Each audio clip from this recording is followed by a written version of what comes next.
അതെ, എൻ്റെ അടുത്ത് ജയരാജേട്ടൻ കഥ പറയാൻ വരുന്ന സമയത്തും ഇത് തന്നെയായിരുന്നു അവർ പേര് കണ്ടുവച്ചിരുന്നത്, വിശ്വാസമുതലേ എല്ലാം. ആദ്യം കേൾക്കുമ്പോൾ ഞാനും വിചാരിച്ചത് എന്താണ് അങ്ങനെ പേര്.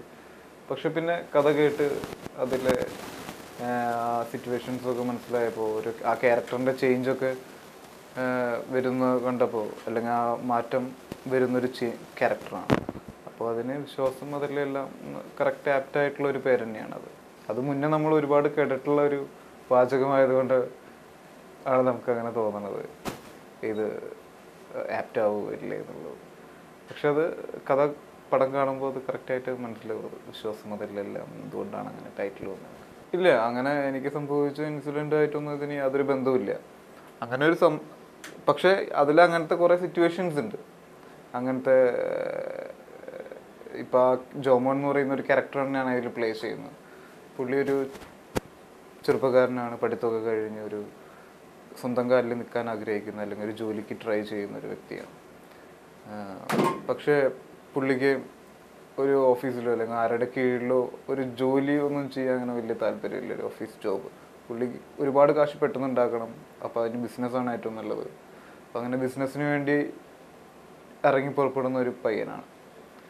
അപ്പോൾ അത് ബിസിനസ് ചെയ്തു തുടങ്ങുമ്പോഴാണ് അതിൻ്റെ ബുദ്ധിമുട്ടുകളും അതിലുള്ള കഷ്ടപ്പാടുകളൊക്കെ മനസ്സിലാവുന്നതും. അതിനെ ഓവർകം ചെയ്യാൻ വേണ്ടി ഓരോരോ ഇൻവെസ്റ്ററിനെ കണ്ടെത്തണം. ആ ഇൻവെസ്റ്ററിനെ കണ്ടെത്തി അത് കൊണ്ട് നടക്കുന്നതിൻ്റെ ഇടയിൽ ഓരോരോ കെണികളിൽ ചെന്ന് പെടണതാണ്. അപ്പോൾ അങ്ങനത്തെ സിറ്റുവേഷൻസ് ഉള്ളൂ. ഇങ്ങനത്തെ ഒരു ഇൻസിഡൻറ്റ് വന്നപ്പോൾ അത് കണക്ട് ചെയ്യുമ്പോഴാണ് ആൾക്കാർ പെട്ടെന്ന് ശ്രദ്ധിക്കുക എന്ന് നമുക്ക് തോന്നി. അപ്പോൾ അത് കാരണം അങ്ങനെ കണക്ട് ചെയ്തതെന്നേ ഉള്ളൂ. അല്ലാതെ എനിക്ക് പരിചയമുള്ള നമ്മളങ്ങനെ അധികം തിരഞ്ഞു പോകേണ്ട ആവശ്യമൊന്നുമില്ല. കാരണം നമ്മുടെ ആക്ടേഴ്സ്, അല്ലെങ്കിൽ എനിക്ക് മുന്നേ വന്നിട്ടുള്ള ഒരുവിധം എല്ലാ ആക്ടേഴ്സും എല്ലാതരം ക്യാരക്ടേഴ്സും ചെയ്തു വെച്ചിട്ടുണ്ട്. അവർ ആ പടങ്ങളൊന്ന് വാച്ച് ചെയ്താൽ മതി നമുക്ക്. പിന്നെ നമ്മുടെ ചുറ്റും നടക്കുന്ന കാര്യങ്ങളൊക്കെ തന്നെയാണ്. അതിലുപരി നമ്മൾ ഓരോ വ്യക്തികളിലും നടക്കുന്ന ഓരോരോ സിറ്റുവേഷൻസും അല്ലെങ്കിൽ ആ മാനറിസങ്ങളൊക്കെ തന്നെയാണ് എല്ലാ ക്യാരക്ടറിനും വരുന്നുള്ളൂ. അല്ലാതെ വരുന്നത് ഈ ഇതിഹാസ പോലത്തെ ചില ക്യാരക്ടേഴ്സിന് വേണ്ടി മാത്രമാണ് നമ്മൾ കൂടുതലൊന്ന് ചെറുതായിട്ടൊന്ന് ശ്രദ്ധ ചെലുത്തേണ്ടത്. അല്ലെങ്കിൽ അങ്ങനത്തെ ഒരു ക്യാരക്ടർ പ്ലേ ചെയ്യാൻ പോകണം, അപ്പോൾ ഒന്ന് വാച്ച് ചെയ്യണം. ബാക്കിയെല്ലാം നമ്മൾ കണ്ടിട്ടുള്ളതും, മോഹൻലാലാണെങ്കിലും മുകേഷ് ചേട്ടനാണെങ്കിലും ദിലീപ് ഏട്ടനാണെങ്കിലും ഇവരെല്ലാവരും ചെയ്തിട്ടുള്ള സാധാരണക്കാരൻ്റെ ക്യാരക്ടർ ഉണ്ടല്ലോ, അവരുടെ സാധാരണക്കാരൻ്റെ ബുദ്ധിമുട്ടും കാര്യങ്ങളും. വളരെ ഒരു സാധാരണ ചിത്രമാണത്. വളരെ അങ്ങനെ ഇതിഹാസം പോലെ ഒരു അസാധാരണ അല്ലെങ്കിൽ ഒരു അങ്ങനത്തെ ഒരു പ്രത്യേകതകളും ഇല്ല, ഒരു കഥയോ ഇല്ല, കഥാപാത്രമല്ല. വളരെ ഒരു സാധാരണ കഥാപാത്രം. പക്ഷെ അത്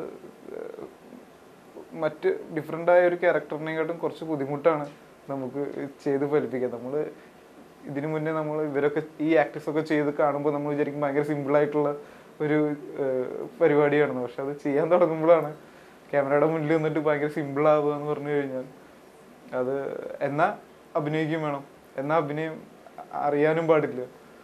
അപ്പം അതിൻ്റെയൊക്കെ കുറച്ച് ടഫ് പരിപാടികളുണ്ടായിരുന്നു. ജോമോൻ എന്ന് പറയുന്ന ക്യാരക്ടറിനെ ബേസ് ചെയ്തിട്ടാണ് കഥ പോകുന്നത്. അങ്ങനെ ഒരു ഹീറോയിൻ അല്ലെങ്കിൽ ഒരു നായിക എന്ന് പറയുന്ന സിറ്റുവേഷൻസൊക്കെ കുറവാണ്. അങ്ങനെ ലവും അല്ലെങ്കിൽ ലവ് സോങ്സ് ഒന്നുമില്ല. ഈ ജീവിതത്തിൽ ജോമോനെ ഏറ്റവും അധികം സഹായിക്കുന്നതും അല്ലെങ്കിൽ ചെറുപ്പം മുതലേ ഉള്ളതുമായ ഒരു ക്യാരക്ടറാണ് അർച്ചന പ്ലേ ചെയ്യുന്നത്.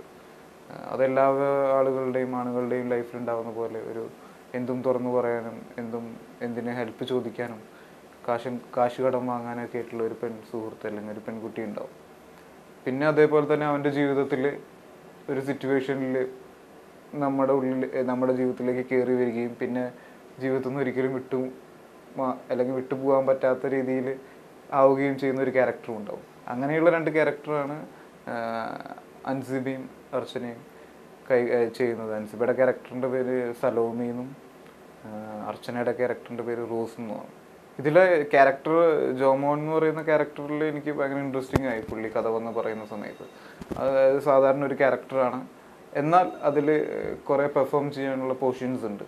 അതായത് ജോമോൻ എന്ന് പറയുന്ന ക്യാരക്ടറായി നിന്നുകൊണ്ട് തന്നെ പല ആളുകളുടെ മുന്നിലും പല രീതിയിൽ പെർഫോം ചെയ്യണം, അല്ലെങ്കിൽ വേറെ രീതിയിൽ, അല്ലെങ്കിൽ വേറൊരാളെ പോലെ, അല്ലെങ്കിൽ വേറൊരു ആറ്റിറ്റ്യൂഡിൽ പെരുമാറേണ്ട കുറച്ച് സിറ്റുവേഷൻസ് ഇതിൽ വരുന്നുണ്ട്. അപ്പോൾ ഒരു ക്യാരക്ടറിനെ സംബന്ധിച്ച് അവിടെ അവന് പല ഫേസസ് കാണിക്കാനുള്ള ഒരു സിറ്റുവേഷൻസ് ഉണ്ട്. എന്നാൽ സാധാരണ ഭയങ്കര സിമ്പിളായിട്ടുള്ള ഒരു ക്യാരക്ടറുമാണ്. അതാണ് എന്നെ ഇതിൽ ആകർഷിച്ചൊരു ഘടകം. പിന്നെ ഇതിലങ്ങനെ ഒരു നായകൻ എന്ന് പറയുന്ന രീതിയിലൊന്നും ഇതിൽ ഈ ക്യാരക്ടറിന് കാണിക്കുന്നില്ല. അല്ലെങ്കിൽ വളരെ എല്ലാ ദയനീയതകളുമുള്ള, നൊമ്പരങ്ങളൊക്കെയുള്ള, എല്ലാ ബലഹീനതകളുമുള്ള ഒരു ക്യാരക്ടറാണ് ഈ ജോമോൻ എന്ന് പറയുന്നത്.